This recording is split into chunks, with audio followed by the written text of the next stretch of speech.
No, I don't think I can get out this end. No. And out we go. Clear, clear. Today we're going to be talking about, is a 750 GSXR good for a first time rider?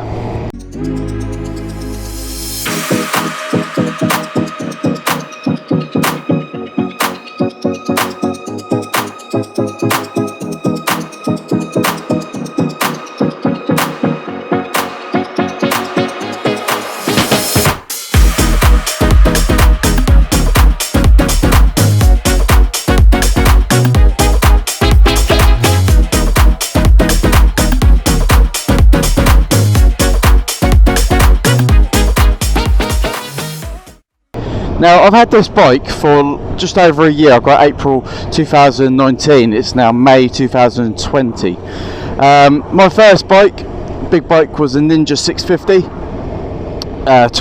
parallel twin. It was a good bike, as everyone keeps saying. Don't start too big, don't start too powerful.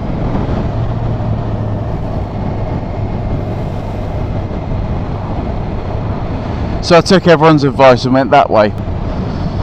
My partner, on the other hand, she went from a KTM RC125 to a Suzuki GSXR 600 straight away.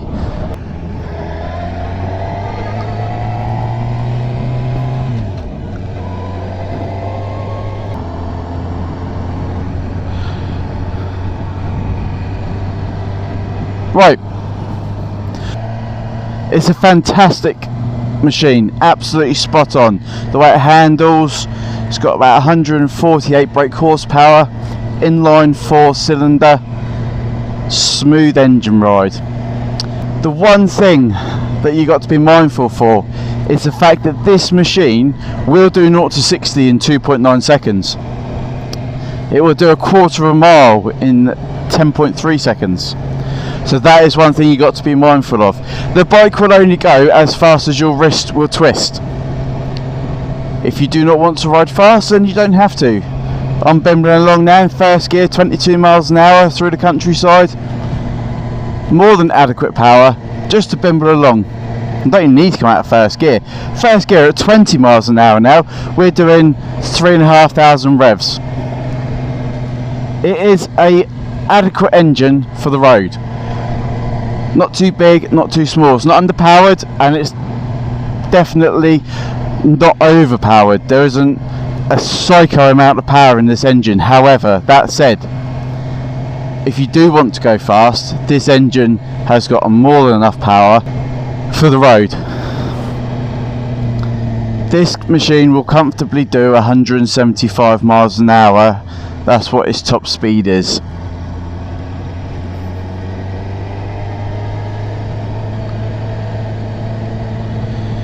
Now, I was looking at going to Germany back in April, get on the unrestricted autobahns, have a couple of days over there, and who knows, push it to its top speed. Unfortunately, due to COVID-19, those plans were thrown out the window, and it never happened. Maybe next year. I don't think it's going to happen this year. So going back to whether or not this is a good bike for a first time rider, yeah, I think it is. You've just got to be very mindful, like I was saying, that the power is there if you use it. But if you're reserved with that power and you're sensible, there is absolutely no reason why you cannot control this machine. It will catch you out if you do go fast.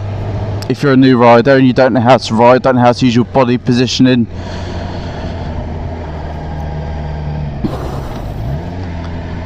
To get around corners. So you do have to be mindful of that.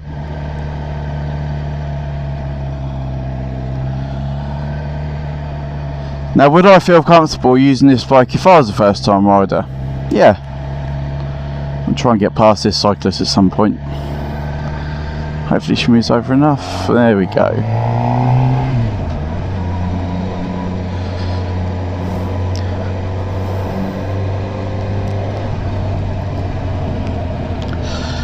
I think we'll go over the back of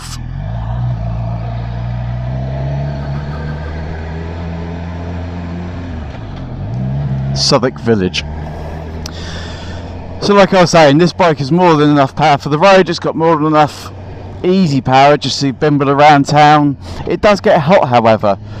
I haven't gone above 25 miles an hour in the last probably 10 minutes, just taking a nice leisurely cruise around the country roads, and it's been reading 100 degrees Celsius the whole time.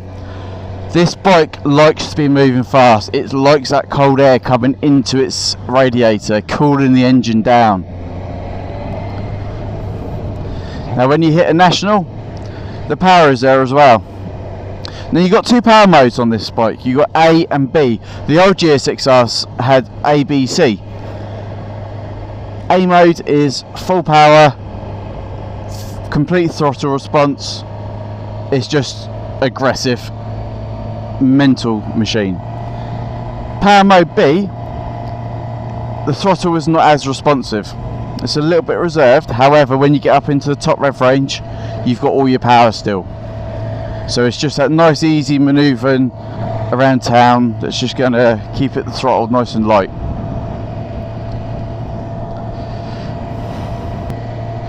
I think we'll take it up to 60 now. This is mode A, and that's 60 miles an hour. Actually, I think it's about 57, but it gets there very quickly. That's a second gear pull away. No problem at all for this machine. It is a comfortable bike to ride. The first month it did hurt. It wasn't too difficult after that. My body got used to it, and yeah, I've never had a problem since. And the purpose of this video is just to show you that this bike can be ridden comfortably, slowly, without having to go a million miles an hour. You can enjoy a nice leisurely ride, but knowing that you've got that power in your right hand just to kick it if you need to. If you need to get out of trouble, you can push it. When I was on the KTM RC125, it's a great machine, absolutely love riding it. However, if you could see a situation unfolding in front of you and you didn't, if you braked, you would be right in the middle of that crash, or you would be just in a dangerous situation. You needed to get past it, you couldn't, there was no power. This bike, this is fourth gear now. Fourth gear, complete fast pull away, so we're doing 24 miles an hour, pinned it open, 30, 34, 37, 50 within a few seconds. It does not struggle in any way, shape or form, and that was in mode B. So if it was in mode A, that would have been a lot easier.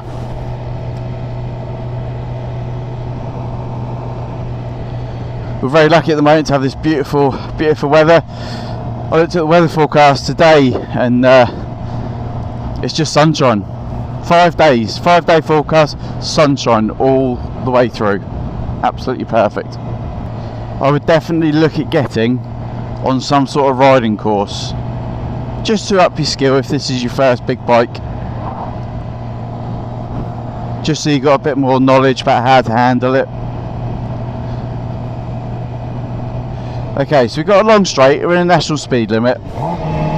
I'm doing 25, there's a van coming up behind me, we'll open her up, and that's 60 miles an hour.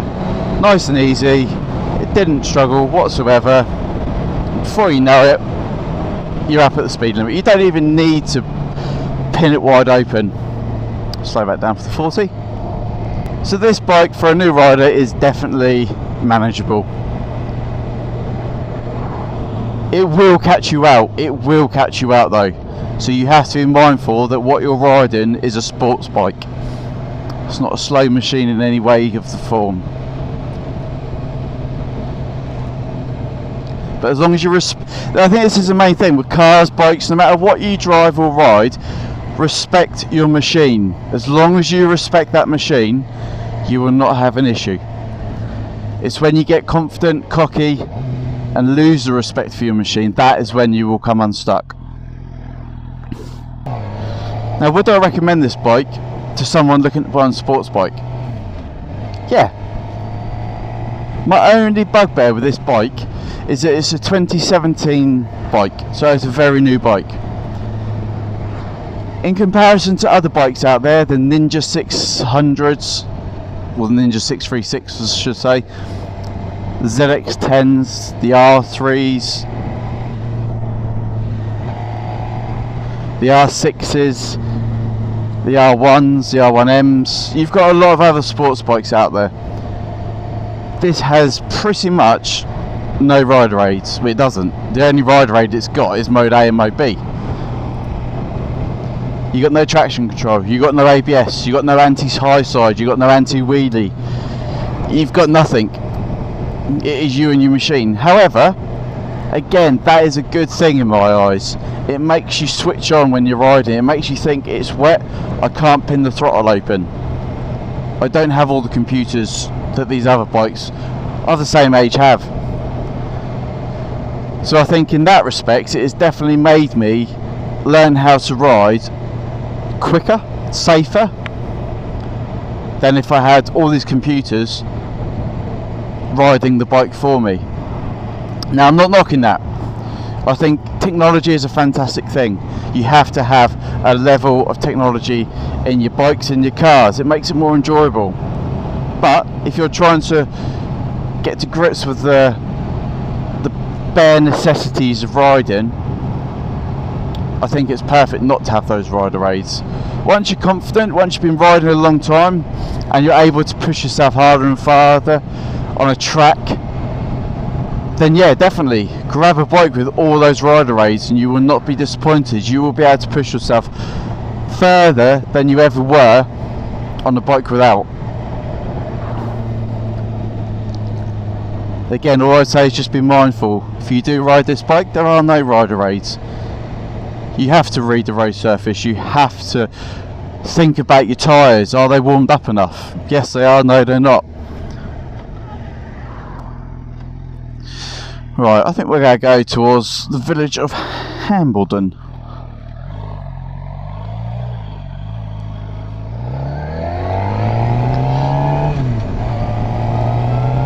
Also, you got to think, what do you want out of a motorcycle? Why are you buying a sports bike? I've used this every day for a year to commute, apart from being on holiday. Every day to commute, 10 miles each way. Never had an issue with it. It's got enough comfortable power to get past people when you do overtakes, and again, it's got more than enough power just to sit back and enjoy your nice comfortable leisurely ride. There is no storage on this bike. It's a sports bike.